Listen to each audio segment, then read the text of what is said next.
So Druski made this video where he was kind of showing a spotlight on black British actors playing gangster roles. Now, let's give credit where credit is due. Druski is not the first one who made videos where this guy is American and all of a sudden he becomes British. We first saw this in Robert Townsend's the great parody film, The Hollywood Shuffle, where he's playing a slave who is a servant and he's in a foxhole and he kind of talks like this, sir. And then he say, cut, and say, hello, I am part of the black acting school. So,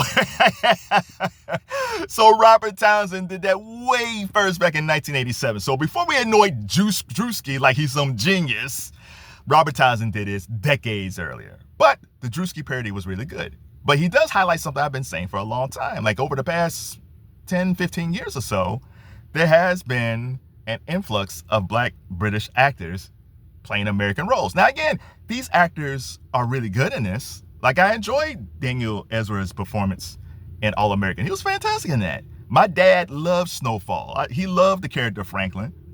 And Damon Idris, he was shocked when he heard Damon Idris speak because he had no idea he was British. He had no idea. You had Daniel Kaluuya in Get Out. There's a lot of really talented black British actors. The first one was by Idris Elba. Even though on those few actors, you had some actors on Oz that was also British, that was black and British. But Idris Elba was the first because he talked in that American accent and string a bell. He kept on talking that way until eventually his English accent came out. And he's like, oh, he's British. And I love Idris Elba. Man, I love the show Luther. I love The Wire. Man, Idris Elba is fantastic. But for everyone Idris Elba at that point, it's exploded over the past 10 years. And this is something Sam Jackson talked about when Idris Elba was really hot. Sam Jackson said, man, these British dudes are about to take all our roles. And people say, oh, you're a hater. But it's true. Like when you look at Damon Idris as Franklin, they had to get a dialect coach to have him speak in a California accent. And again, people use that all the time for different translators and people like that to help you speak in that vernacular.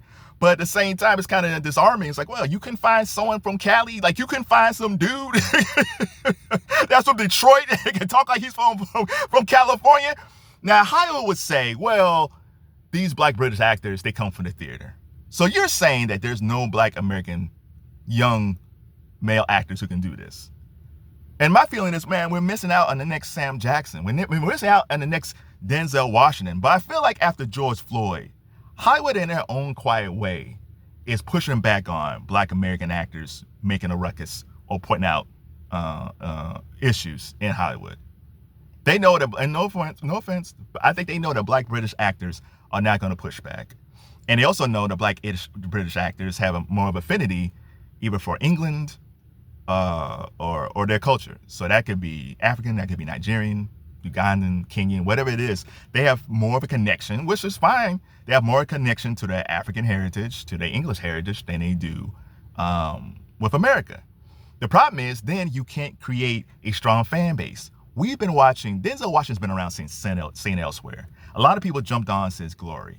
And more people jumped on probably after Morbid Blues and especially after Malcolm X. Angela Bassett's been around forever.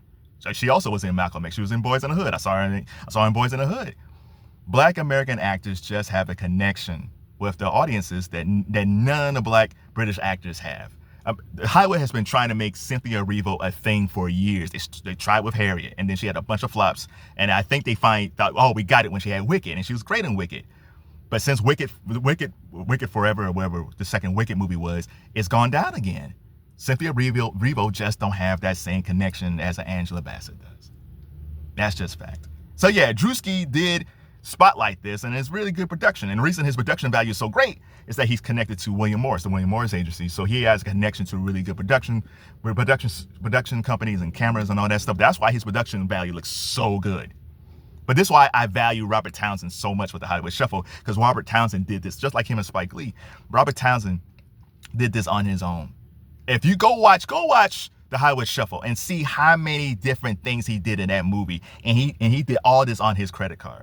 Now again, Robert was already working in Hollywood, and I'm sure he had some friends that kind of helped out, but go watch that film and good look at all the different scenes he made. That couldn't have been cheap. And you're dealing with film back then in '87. You know how much money it cost to edit film and all that stuff? So shout out for Druski. His skit was really good. But I always give love to the master, Robert Townsend. And shout out to Key and Peele. Key and Peele did that too, but neither one of them are as great as Robert Townsend. But shout out to Druski.